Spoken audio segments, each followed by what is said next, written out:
અમને અમારી માએ હવાચેર ઊંટ ખાઈને જણ્યા છે. ભાજપ આવે કે ભાજપનો બાપ આવે, ગોપાલભાઈ ઇટાલિયા બીતા નથી કોઈનાથી.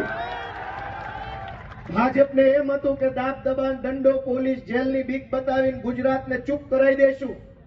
એ વાતમાં કોઈ દમ નથી. અમે ગામડાની ધરતીમાં જન્મેલા, ધૂળ ઢેફામાંથી ઉભા થયેલા, હાથે ઉગી નીકળેલા માણસો છીએ. ભાજપની સરકારમાં એ દમ નથી કે અમારો અવાજ દબાવી શકે, અમારું ગળું દબાવી શકે. 2 દિવસ, 5 દિવસ, 15 દિવસ જેલમાં રાખી શકો, ઠીક છે, પણ ભાજપની સરકારમાં એ તાકાત નથી કે અમારો અવાજ દબાવી શકે.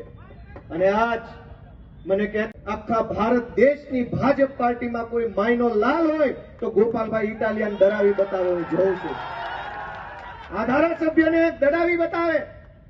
વિસાવદરની માયુએ મારી ઉપર હાથ મૂક્યો છે. હવે તાનાશાહોની તાકાત નથી કે ગોપાલ ઇટાલિયાનો વાળ વાંકો કરી શકે.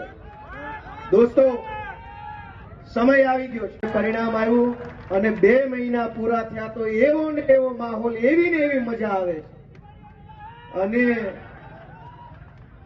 અને આખા ગુજરાતમાં હજારો લોકો ખૂબ ખુશ થયા છે. જ્યાં જોવો ત્યાં મજા છે. લોકો ખૂબ ખુશ છે. એનું કારણ શું? ગોપાલ ઇટાલિયા ધારાસભ્ય બની જાય એમાં જનતાને હરખાવા જેવું શું હોય? વળી હું હરખાવ, મારો પરિવાર હરખાય, એ સ્વાભાવિક બાબત છે, પણ જનતાને હરખ કઈ વાતનો છે?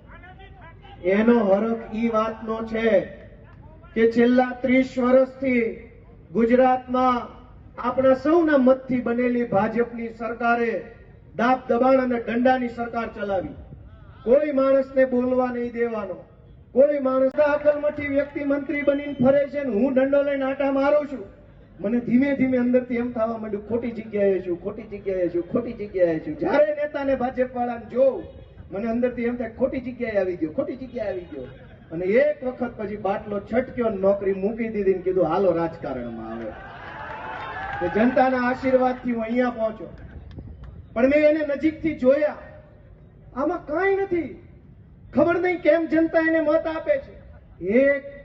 કોઈ પણ ભાજપના નેતાને લ્યો, આજે રાજકોટના મંચ ઉપરથી ચેલેન્જ મારું,